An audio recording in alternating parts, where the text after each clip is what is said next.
And that brings us to our final shining moment of the show. A fall classic that's considered one of the greatest World Series of all time, featuring two teams that were suffering the longest championship droughts in baseball. Yes, you are talking about the 2016 World Series featuring the Cleveland Indians, who hadn't won a World Series since 1948, and the Chicago Cubs, who hadn't won a World Series since 1908. 1908. That's a 108-year drought. To put that in perspective, Wes, Teddy Roosevelt was the president in 1908. Well, I'd say the Cub fans are quite thirsty for a victory. Yeah, and you think of some of the great Cub players over the years who never won, right? Players like Ernie Banks, Ron Santo, Billy Williams. They all wore the Cub uniform, never won a thing. Well, another thing that made this series so special, though, Murph, was that it went the full 7 games. And then in Game 7, the game went into extra innings. Yeah, you talk about a pressure-packed environment.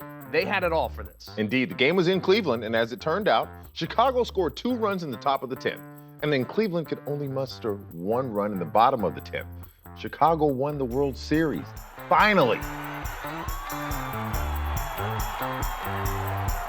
Yeah, the Chicago fans, they went nuts, and rightly so, and they could thank the Cub players for helping to put an end to that 108-year curse. Yeah, I guess you could say this was a shining moment for everyone on the Cubs roster, their fans, and of course, the city of Chicago. Yeah, apparently when they held their victory parade, how about this? 5 million people showed up, making it one of the largest gatherings in history. But that's what it's all about, Murph, right? Bringing joy to the fans. Now, as for the poor fans in Cleveland, they're just going to have to wait their turn and wait a little bit longer to end the drought. Yeah, and I'm sure they're getting mighty thirsty there in Cleveland.